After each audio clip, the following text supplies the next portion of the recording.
Net study channel पर आपका स्वागत है। नमस्कार दोस्तों, स्वागत है आपका नेट स्टडी चैनल पर। तो दोस्तों, मनोविज्ञान की इस सीरीज़ में आज हम लोग चर्चा करेंगे लर्निंग के एक महत्वपूर्ण टॉपिक टालमैन का चिन्ह अधिगम सिद्धांत पर। दोस्तों, यह टॉपिक बहुत महत्वपूर्ण है। तो दोस्तों, अगर आप हमारे चैनल पर पहली बार विजिट कर रहे हैं तो चैनल को बिल्कुल सब्सक्राइब कर लीजिए। देखिए, टालमैन ने बताया था कि किसी भी कार्य करने को लिए या सीखने के लिए सिद्धांत में हमेशा एक उद्देश्य का होना अत्यंत आवश्यक है, विशेष महत्व होता है। किसी भी चीज़ को अगर आप सीखते हैं दोस्तों, अगर आपका उद्देश्य नहीं होगा किसी चीज़ को सीखने में, तो आप उस क्रिया को पूर्ण रूप से नहीं कर पाएंगे। केवल यही था आपका टालमैन का सिद्धांत। दोस्तों, इसमें आपको बता दें कि इस सिद्धांत के अनुसार सीखने वाला जो उद्देश्य की प्राप्ति के लिए प्रतीकों का अनुसरण भी करता है, कुछ प्रतीकों का भी प्रयोग किया जाता है और विषय वस्तु में अर्थ सीखने का प्रयास करता रहता है। देखिए, टालमैन के अनुसार पुरस्कार, दंड और अनुबंधन ये प्रतीक है जो उसे ज्ञान देते हैं, और कौन सा उसे मार्ग चुनना है, कौन सा नहीं चुनना है, इन संबंधित कार्यों को करा सके या रोक सके, इसके अंतर्गत आता है। दोस्तों, जैसे कि आपका एक भूखा कुत्ता है, अपने मालिक की एक विशिष्ट ध्वनि सुनता है और दौड़ना सीख जाता है। दोस्तों, तो इसमें दौड़ना यांत्रिक नहीं है। दोस्तों, कोई भी एक दौड़ाना उसे जबरन नहीं दौड़ाया जा रहा है, वरन किसी ज्ञान पर आधारित है, अर्थात उसे उत्तेजना मिलती है, वह जुड़ा हुआ है, वह उत्तेजना के अर्थ से जुड़ा हुआ है, वह समझ गया है, इसलिए वह प्रतिक्रिया, अगर उत्तेजना के अर्थ से वह नहीं जुड़ा होगा तो वह कभी भी इस प्रकार की प्रतिक्रिया या रिस्पॉन्स नहीं देगा। दोस्तों, देखिए, अब इनके अन्य नाम देख लेते हैं। दोस्तों, यहाँ पर अव्यक्त अधिगम सिद्धांत के नाम से इसे जाना जाता है, प्रतीकात्मक सिद्धांत के नाम से जाना जाता है, चिन्ह पूर्णाकार सिद्धांत के नाम से भी जाना जाता है, ज्ञान का मानसिक सिद्धांत। दोस्तों, संभावना के सिद्धांत के नाम से इसे जाना जाता है, संप्रयोजन व्यवहारवाद का सिद्धांत भी इसे कहा जाता है। इसके साथ साथ उद्देश्यवाद या संकेतवाद के सिद्धांत के रूप में भी इसे जाना जाता है। दोस्तों, आपको बता दें, टालमैन ने चूहों पर प्रयोग किया था।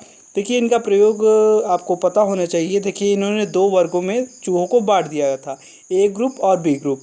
इसके बाद इन्होंने ए ग्रुप को जब रखा तो इन्होंने भी इसी प्रकार के डायरेक्शन को बनाया, टेढ़े मेढ़े रास्ते को बनाया, और एक तरफ भोजन को रख दिया दोस्तों, दूसरे तरफ चूहों को छोड़ा गया।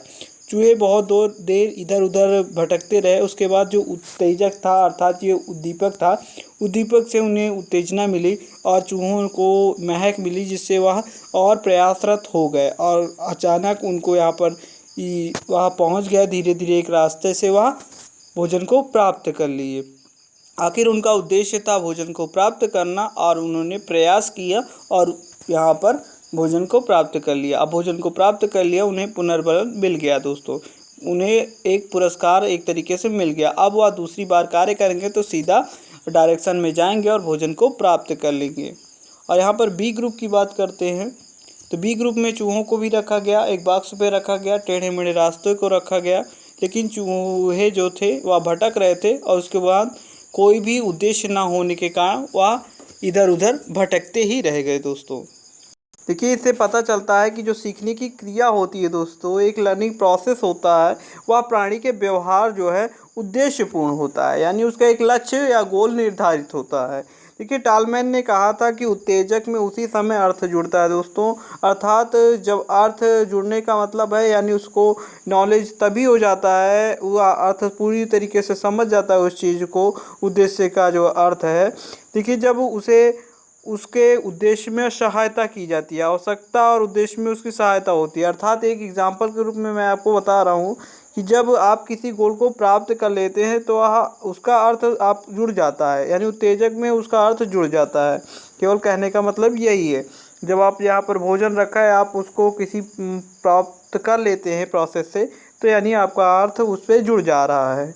देखिए, अब प्राणी संज्ञानात्मक योग्यताओं के सहारे संपूर्ण मानसिक परिस्थितियों पर एक मानसिक मानचित्र बना लेता है। दोस्तों, देखिए, कहने का मतलब ये है कि मनुष्य जो है एक संज्ञानात्मक योग्यता के बदले जो है एक अपने माइंड में एक मेकअप बना लेता है, एक फिगर को बना लेता है, एक प्रोसेस या तरीका बना लेता है। दोस्तों, अगर जैसे आप किसी भी परीक्षा की तैयारी कर रहे हैं तो आप एक मेकअप बना लेते हैं ना कि हमको इसी से एग्ज़ाम की तैयारी करने के लिए इसी कॉमन चैप्टर को पढ़ना है, इसके उपरांत हमारे इस वीडियो को देखना है, यह वीडियो हमारे लिए बेहतरीन रहेगा। इसके बाद हम लोग अगर इसको नोट्स बना लेंगे, इसके लिए शॉर्ट नोट्स बना लेंगे, तो यह माइंड मेकअप हो गया है। उसे हम लोग संज्ञानात्मक मानचित्र के रूप में जानते हैं दोस्तों।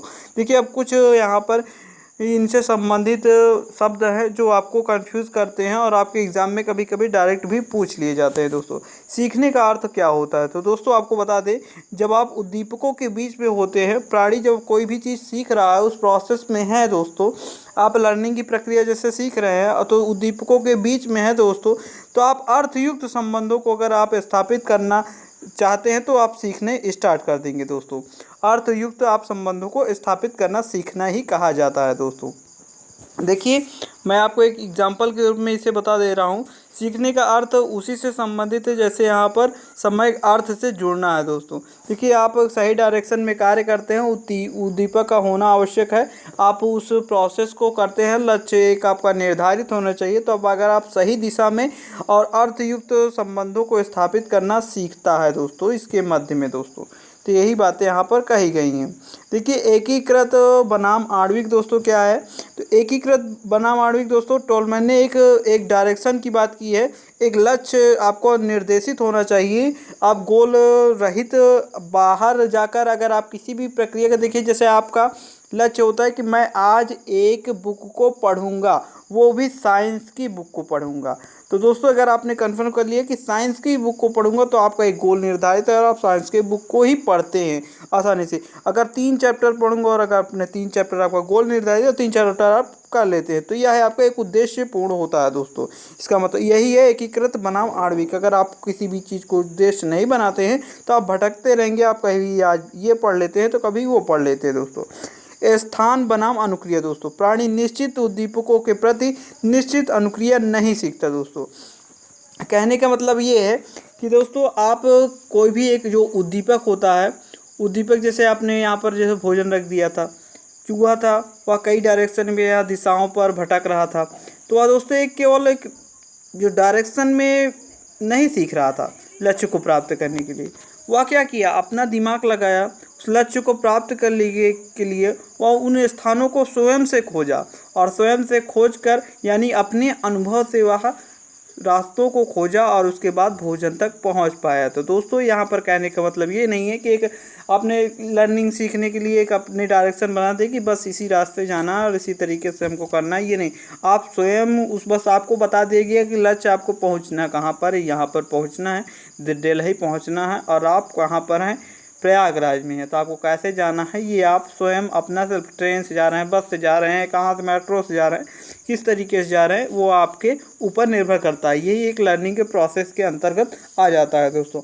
अब पुरस्कार प्रत्याशा की बात करते हैं तो दोस्तों अधिगम में पुरस्कार देने पर व्यवहार दृढ़ हो जाता है, एक आपको मजबूती आ जाती है। देखिए अब अगर आप किसी भी आपका एग्ज़ाम को क्लियर कर देते हैं और आपको एक नौकरी मिल जाती है तो आपको एकदम व्यवहार दृढ़ हो जाता है, मतलब कि हम अब दूसरा भी इस प्रकार का कार्य कर सकते हैं, सीख सकते हैं। जैसे आप कोई भी चीज़ सीखते हैं और कोई आप किसी प्रश्न का उत्तर देते हैं तो सर कहते हैं शाबाश बेटा, बहुत अच्छा आपने किया, तो इससे आपका व्यवहार दृढ़ हो गया है, यानी आप समझ गए हाँ ये चीज़ें सही है, इस तरीके से करने से हमें सही होगा। कोई भी आप डायरेक्शन में कर रहे हैं, आप किसी को प्रणाम कर रहे हैं, उसने कहा बहुत सभ्य लड़का है, तो ये भी आप व्यवहार दृढ़ हो गया दोस्तों। अधिगम आपका सही डायरेक्शन में जा रहा है।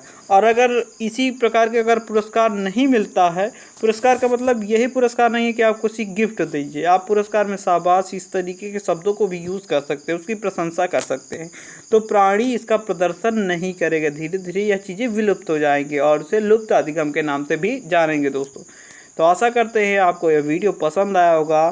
थैंक्स फॉर वॉचिंग दोस्तों।